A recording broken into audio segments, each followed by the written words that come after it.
Pastor Geraldo é esse do Ministério Internacional da Reconciliação, certo, pastor? É, certo, certo. Estamos aqui para abordar certos assuntos, especificamente da Páscoa no seu sentido geral. Então, você que está aí, o pessoal que está aí que não sabe como funciona, trouxemos aqui um convidado muito potente para poder desenrolar e trazer mais clareza nesses assuntos. Pastor Geraldo, seja muito bem-vindo ao Gente Smith Podcast. Obrigado. É um prazer ter você aqui no nosso programa. Obrigado. Daremos a oportunidade para poderes dar a introdução aqui no nosso programa, a pessoa te conhecer, a Renadec, e saudações a toda pessoa que acompanha. Primeiramente, saudações a todos os irmãos que nos acompanham. Desculpe se pode só aumentar um pouco. Saudações a todos os irmãos que nos acompanham. Vos fala o vosso irmão, Pastor Geraldo. Estamos aqui na Igreja Ministério da Reconciliação Internacional. Então, poderemos aqui, né, nesse nosso espaço de tempo, falar sobre aquilo que é a Páscoa. Bem, primeiramente, a questão da Páscoa é um assunto que, para alguns, é claro, mas para alguns é um assunto que é complicado. E hoje em dia, o triste é que muita gente celebra a Páscoa sem saber qual é o verdadeiro significado da Páscoa. Muita gente vai à igreja, diz que hoje é Páscoa, vamos comprar, né, gasosa, vamos fazer bolo, mas não sabe o verdadeiro significado. Ok, e eu estava aqui a fazer uma analogia. Sim. 90% da população parece que celebra a Páscoa sem ter o conhecimento bíblico. Eles seguem onda, de outros irmãos, né? Fazem bolos, compram gasosas, tudo mais, festejam. E nem tem domínio da Páscoa. Então, queria saber aqui profundamente, o pastor Geraldo, o que é a Páscoa e qual é o verdadeiro significado que a Páscoa traz em nossas vidas. Ok. Então, primeiramente, exortar os irmãos que, né, só seguem a onda por questões tradicionais, por questões familiares, uma vez que em casa todo mundo está a dizer que é Páscoa, então vai a Páscoa. Mas o que é que vem a ser a Páscoa, afinal de contas? Okay. Então, para percebermos a Páscoa, primeiramente precisamos ir até o livro de Gênesis, no princípio. Porque a primeira Páscoa, sim, quem celebrou não foi Moisés. Não foi Moisés? Não foi Moisés. Não foi Moisés? Não. Porque as pessoas têm a mentalidade que a Páscoa começou com o Êxodo. Sim. Começou com a escravidão do povo de Israel, mas a verdadeira Páscoa não começa ali. Sim. Então, é muito importante os irmãos nos prestarem atenção nesse lado. Okay. Onde é que começou a Páscoa? Quando você vai ler Gênesis capítulo 3, okay, na história da caída do homem, sim, a Bíblia diz que quando o homem pecou, o homem se escondeu. A Bíblia diz que Deus veio no jardim sim. E o homem se esconde. E Deus disse: Adão, onde você está? Adão vai responder: Senhor, me escondi. Deus vai falar: Adão, você comeu do fruto que eu proibi? Ele disse: a mulher que você me deu. Naquele momento que Adão come do fruto, Adão descobre a nudez. Significa que a desobediência da palavra lhe abriu os olhos no conhecimento do mal.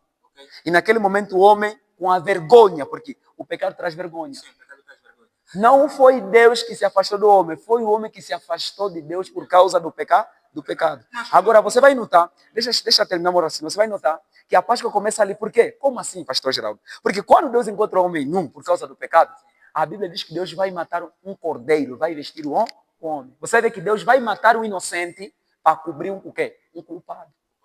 Calma a entender? O homem que pecou, mas Deus está a matar um cordeiro. Foi a primeira vez que Deus matou alguém.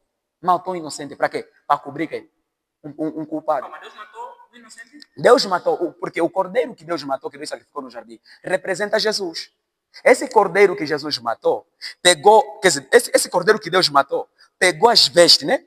Pegou aquela cobertura e colocou aonde? Em Adão. Porque eles estavam envergonhados por causa da nudez. Aí acontece a primeira Páscoa. Porque o que é Páscoa? Páscoa é o sacrifício do cordeiro. É sacrificar alguém inocente por causa de alguém que é culpado. Quem errou no jardim do Éden?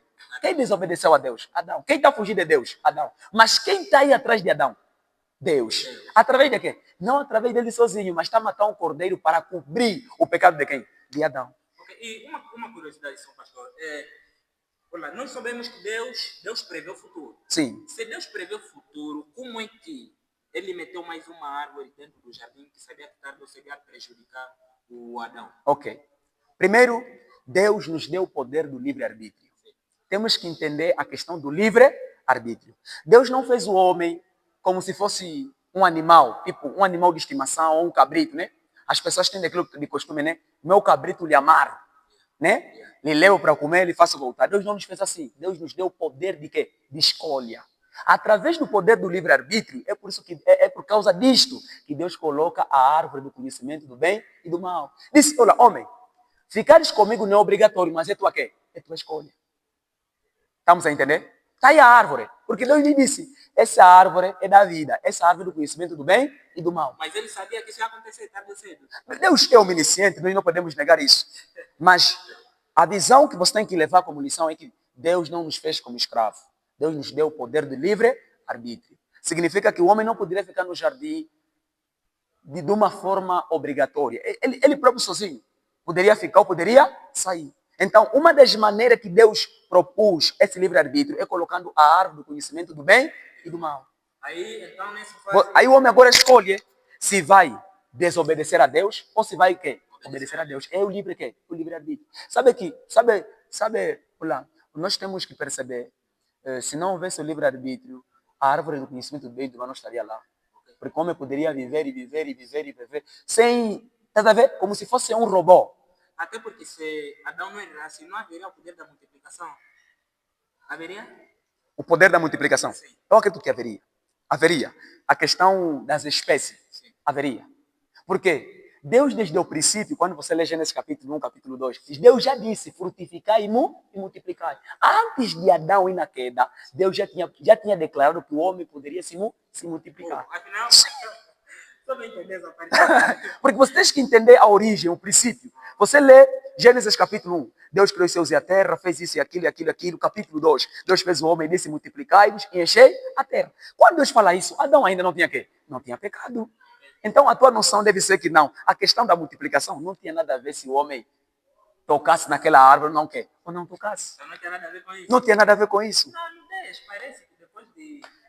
Então quer dizer que traz a trazer a tradução de que, bem, se não houvesse, né, se o homem não comesse da árvore do conhecimento do mal, o homem nunca poderia se envolver com Eva. Não. A Bíblia diz que Deus viu que o homem estava só. Precisava de alguém para lhe aquecer. Uma companheira. E não é só companheira na questão de conversar. Estamos a entender? É na intenção de coabitação. Porque se Deus está falando no princípio que o homem tem que se multiplicar, mulher, homem, quer dizer, multiplicar e vos encher a terra no princípio. E está a trazer mulher. Nós já sabemos que, quer dizer, falamos o quê? Fala-se que positivo, negativo, atrás. Não é isso? Então Deus está a fazer, está bem um homem, depois está a fazer uma mulher. Qual que é a intenção?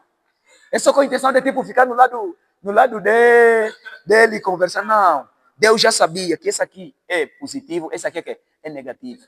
Então, independentemente se Adão não isso naquela árvore, haveria sim multiplicação de espécies. Ok. Então quer dizer, a partir do sacrifício do cordeiro, acontece a primeira Páscoa? Acontece a primeira Páscoa, no jardim. Ok. E quando é que acontece a segunda Páscoa? Agora, o nosso Deus é um Deus de planos e é um Deus de sabedoria.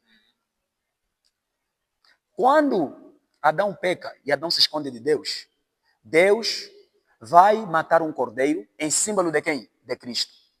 E através desse cordeiro, Deus vai cobrir a nudez de Adão por causa do pecado. Porque o que lhe fez despertar que ele estava não era quê? Era o pecado. Então Deus precisava cobrir essa nudez. E cobriu com quê? Com o cordeiro. Com a pele de um cordeiro. Agora, onde é que acontece a segunda Páscoa? Depois desse acontecimento, vão passar-se anos e anos. Mas já não aconteceu mais aquele processo de beber comer um pão, beber Não. Porque ali Deus apenas sacrificou o cordeiro. É apenas o sacrifício. Houve o sacrifício do cordeiro e ao sacrificar aquele cordeiro, Deus pega a pele do cordeiro e cobre a nudez do quê? Do homem. Através do quê? Através do pecado. Não houve mais o tomar do sangue, Santa Ceia, não. Agora, a segunda Páscoa vai acontecer já através do Êxodo. Êxodo capítulo 12, versículo 3 a 4. Vai falar... Pessoal, olha, confirmam só aqui em vossa Bíblia. Êxodo. Com o pastor Geraldo. Êxodo capítulo... Está tudo memorizado. Você precisa confirmar. Vai lá, pode estudar, não. Louvado seja o Senhor. Podemos até confirmar todos os irmãos. Está lá no Êxodo. Sim. Êxodo, quando vamos no Êxodo capítulo 12. Êxodo capítulo 12. A partir do versículo 3, Deus vai dizer assim: falai a toda a congregação de Israel, dizendo: aos 10 deste mês, tome cada um para si um cordeiro, segundo as casas dos pais, um cordeiro para cada casa. Mas se a família for pequena, para um cordeiro, então tome um só com seu vizinho, perto da sua casa, conforme o número das almas, conforme o comer de cada um. Fareis a conta para o cordeiro. O cordeiro ou cabrito será sem mácula. Sem mácula, um macho. Primeiro é um macho. Representa quem? Jesus. Sem mácula, sem pecado, sem contaminação. É quem? Jesus. De um ano, o qual tomareis das ovelhas ou das cabras. Então, é ali. O que acontece com a Páscoa? Primeiro, J.D. Smith, vamos ter que entender alguma coisa. O povo de Israel ficou ali 350 anos a ser escravizado, a sofrer. 350 anos. 350. Que corresponde mais ou menos a um ano. 350. 350 anos. É muito tempo, mano. É muito tempo. Aproximadamente um ano. É muito tempo. Ficaram ali por muito tempo a sofrer. Quando Deus se revela a Moisés, Deus disse para Moisés descer até o Egito para a libertação do povo. Você vai entender que Moisés se apresenta diante de Faraó e Faraó, na primeira instância, ele vai negar. Deus queria libertar o povo da escravidão, libertar o povo do pecado. Mas só que o Faraó, que representa o Satanás, representa o diabo, não quer deixar o povo sair sem primeiro que haja alguma coisa. Então você vai ver que eu sempre falo que é como se fosse Deus, é como se Deus pegasse um baralho de cartas. Deus pegasse a primeira carta. Deus, quando manda Moisés pega uma vara, coloca, se transforma em cobra. Faraó também diz: não, isso também nós conseguimos, põe uma vara, também se transforma em cobra. Aconteceu, Deus falou para Moisés: vai, sapos. Foram sapos, nada. Vai, gafanhotos, nada. Você vê que aconteceram muitos sinais, mas Faraó não aceitou a libertação do quê? Do povo. Até que Deus tirou a sua última carta. Estamos a caminhar para a segunda Páscoa. Sim, segunda Páscoa. Okay. Já estamos aonde? Estamos já no Egito. Okay. Estamos já na África. Okay. Então, Moisés vai trazendo sinais e sinais, até que Deus vai dizer: Moisés, já não vais mais levar alguma coisa. Orienta o povo que cada um pegue um cordeiro e sacrifique. Ao sacrificar, cada casa, nas ombreiras das portas, tenha que sangue. E eu, nesta noite, passarei pela terra do Egito. Toda casa em que houver sangue, passarei. Mas toda casa onde não houver sangue, haverá morte. Você vai notar, você fala que é o sacrifício de quem? De Cristo. Quando o povo de Israel coloca o sangue nas vergas das portas, o anjo da morte vai passar. Todas as casas onde havia sangue, o anjo passava por cima. Mas todas as casas onde não havia sangue, havia morte, havia choro. O que é que significa? Depois que Faraó viu esse acontecimento através do sangue, o próprio Faraó deliberou o povo para quê? Para a libertação. Significa isso, irmã J.D. Smith? Significa que hoje a libertação, somos livres do pecado, somos livres do império de Satanás, não é por outra coisa, é por causa do sacrifício do cordeiro, que é a Páscoa. Quer dizer, Deus sacrificou este cordeiro que foi morto, que foi imolado e que trouxe a libertação do quê? Do povo. Significa que Faraó não deixaria o povo sair se não houvesse quê? Não houvesse sangue. Então, o pessoal tem que entender, Páscoa é o que determinou a nossa salvação. Páscoa é um sacrifício de Jesus. A Páscoa é o sacrifício do cordeiro. Quem é esse cordeiro? Jesus. Estamos a entender? Lá no Gênesis, que nós falamos Gênesis 3, foi uma profecia. Deus estava a profetizar a morte de quem? De Jesus.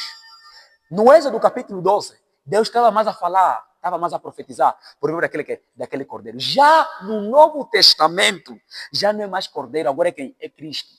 Por isso a Bíblia diz assim que eis ali o cordeiro de Deus que tira o pecado do mundo. Agora, como é que o cordeiro de Deus tirou o pecado do mundo?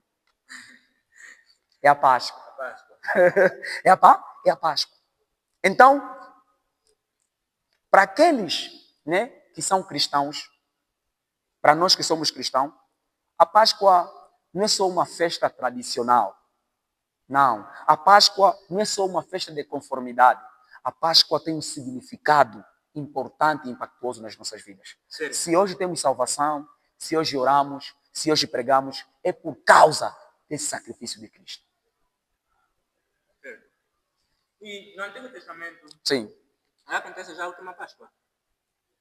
Não. No Novo, No sim. Novo. Acontece a última Páscoa. Porque a Bíblia diz assim que, Apocalipse capítulo 1, versículo 18, Jesus disse, estive morto, mas eis aqui que vivo para todo sempre. Significa que o Novo Testamento, a Páscoa aconteceu ali, é a última, porque, quer dizer, no Gênesis, Deus está trazendo um símbolo, é uma profecia. No Êxodo também é uma profecia, mas já no Novo Testamento é o cumprimento da quê? Da profecia. Porque Deus está dizendo aqui, eis que a virgem conceberá e dará luz a um filho. E lhe porá o nome de quê? Emanuel, que significa Deus conosco. Isaías 53, versículo 4, diz que verdadeiramente Ele tomou sobre si as nossas enfermidades. E tomou sobre si todos os nossos pecados. E foi castigado por causa de quê? Das nossas iniquidades. Mas como um cordeiro mudo não abriu a sua boca. E foi até onde? Até a morte. Jesus morreu uma vez e vive para sempre. E este sacrifício, eu chamo de sacrifício perfeito. Não tem mais um outro sacrifício que passa nesse sacrifício. Hoje as pessoas podem falar, não, sacrifício de jejum, sacrifício de oração, mas o sacrifício de sacrifício é esse que Jesus Cristo fez. E pastor Geraldo, eu vi, a partir da semana passada, Sim. até hoje, acho que até amanhã também, né? Sim. O impacto foi muito forte. Houve diferentes religiões a fazerem algumas atividades sobre a Páscoa. Sim. Eu pude observar aí, houve religiões que até foram buscando alguns exemplos, crucificar alguns membros, em termos de um símbolo. Como é que explicas essa situação naquilo que é tua visão? Ok. Irmãos, quando você diz, né, as igrejas, né, nesse período de Páscoa, houve a crucificação de irmãos, né? Sim, vimos. E Judas, não sei o quê. Sim. Foi um ensaio básico. Um ensaio demonstrativo. O que nós temos que levar em conta é que muitas vezes nós aprendemos pelo ver. Há pessoas que vão aprender através de lhes transmitir, né? Falar conhecimento. Mas há aqueles que aprendem através de quê? De ver. Só de olhar. Então, por que as igrejas muitas vezes fazem ilustração de teatros? São teatros com o objetivo de transmitir uma mensagem. Você, ao ver o que está acontecendo, o irmão estão ali crucificar em representação de Jesus, tem o irmão que Judas está a trair. Aquele que muitas vezes, ao lhe pregar, não entendeu, ao fazer um teatro, né, ele pode entender melhor. Então, não é uma coisa de condenar. Não é uma coisa de condenar. É uma ilustração. É uma forma. Eu aprovo porque é alguma coisa que, como acadêmicos, nós estudamos. Muitas vezes não é só a teoria, muitas vezes é a prática. E muitas vezes a prática é a melhor. Então, há pessoas que são mesmo bons de teatro, que há pessoas que até, ao ver aqueles tipos de teatro, choram. Tá vendo? Não é com Jesus. Eu ainda me lembro, ainda pequeno, acredito que na altura só tinha 10 ou 9 anos, estava na igreja e tinham feito teatro mesmo da morte de Jesus. Olha, eu fui naquele domingo, encontrei que a forma que fizeram o teatro, eu saí da igreja com medo e triste. Porque aquele teatro era tão ilustrante que eu percebi que, afinal, Jesus Cristo sofreu por causa dos nossos pecados. Ok. Sim. Aí estamos diante da Páscoa. A Páscoa. Uma ilustração. Sim. Ok. E, pastor Geraldo, a Páscoa é uma vez que simboliza a morte, né? Sim. A morte de Jesus. Não, a Páscoa não simboliza só a morte. A A Páscoa é o sacrifício que Jesus fez para pagar os nossos pecados, para a nossa salvação. Okay. E nós vamos ver que nesse momento todo indivíduo Deus está livre. Está livre do pecado. Sim. E a minha pergunta sempre, às vezes, como faço é: se Jesus já pagou nossos pecados lá na cruz, sim. se Jesus já pagou nossos pecados lá na cruz, Uhum. então quer dizer que nós todos estamos limpos. E o que podemos fazer para poder dar o reino dos céus? Ok. Eu te entendi. Estás a dizer, pastor, se Jesus já morreu pelos nossos pecados, por que ainda há pecado? Não é isso? Se Jesus já morreu pelos nossos pecados, significa que todos nós já estamos livres. É o seguinte. A Bíblia diz, João 3,16, Deus amou tanto o mundo que deu seu Filho unigênito, para que todo aquele que nele crê não pereça, mas tenha vida eterna. Agora, eu vou ler mais um livro, Romanos capítulo 6. Romanos capítulo 6. Diz assim, Romanos capítulo 6, versículo 1. Que diremos, pois? Permaneceremos no pecado para que a graça seja mais abundante? É uma pergunta. Versículo 2. De modo nenhum. Nós que já estamos mortos para o pecado, como viveremos ainda nele? Entende? A morte de Jesus é a nossa morte. A Bíblia diz que o salário do pecado é a morte. Por isso que Jesus Cristo morreu para pagar o salário do quê? Do pecado. Então, a morte de Jesus é a nossa morte. Agora, a minha pergunta é, Jesus morreu por causa de quê? Do pecado. Então, se você, Jesus ao morrer, morremos com ele por causa do pecado, como é que vamos viver para o pecado? Se uma vez que o pecado, morremos por causa dele, morremos por ele. É o que está a dizer, de modo nenhum. Nós que estamos mortos para o pecado, como viveremos ainda nele? Significa para toda pessoa que acredita na Páscoa, que acredita que Jesus Cristo morreu e morreu para o pecado, eu também morri com ele para o pecado. Então, Jesus ao morrer para o pecado, ele acordou com um corpo de glória para nos justificar. Significa que o pecado, a dívida que tínhamos com o pecado foi o quê? Foi pago. Por isso a Bíblia diz que nós não somos mais escravos do quê? Do pecado. Por quê? Antes que Jesus não tivesse sido a cruz, nós éramos escravos do quê? Do pecado. Significa que o pecado nos governava. Tudo aquilo que o pecado queria fazer conosco, nós fazíamos. Não tínhamos autoridade para negar o pecado, mas através da morte de Jesus, nós não somos mais escravos do pecado. Estamos a entender? Mas somente para aqueles que acreditam. Porque se você não crê nisso, tudo aquilo que você não crê não pode te afetar. Aquilo que você não crê não te afeta. Certo, pastor Geraldo. Como você já sabe, eu sou gente de podcast. Estamos aqui na reta final do podcast com o pastor Geraldo. Pastor Geraldo, se tiveres uma consideração para dar, uma recomendação para dar ao pessoal, acho que esse é o momento. Primeiro, amados irmãos, muito obrigado pelo tempo que nos acompanharam. A minha mensagem é qual? Jesus, como Cordeiro Imaculado, foi sacrificado. Não por outra coisa, mas por causa de nós. Então, todos aqueles que ainda até agora não creem no sacrifício de Cristo, eu convido os amados irmãos a acreditarem. Eu convido os irmãos a crerem no sacrifício de Jesus. Hoje, o pecado não é mais nosso Senhor. Nós temos a autoridade de negar o pecado. Nós temos a autoridade de viver livre do pecado, porque Jesus pagou o preço. Em João capítulo 19, Jesus disse, está consumado, está terminado, está pago. O outro conselho, que é um assunto problemático, é alguns dizerem, não, por que Jesus só morreu uma vez e vocês celebram a Páscoa todos os anos? Eu também perguntei assim para alguém, se você também só nasceu uma vez, por que você sempre faz aniversário? Interessante. Interessante. Um nasceu em 1999. Estamos em 2025, mas está a comemorar o quê? Aniversário. Por quê? Então, nós fizemos isso com o objetivo de trazer uma mensagem de reflexão, de que, afinal, a nossa salvação não é uma salvação barata. A Bíblia diz que não fomos comprados por um preço humano, de prata ou ouro, mas fomos comprados pelo precioso sangue de Jesus, que foi derramado onde?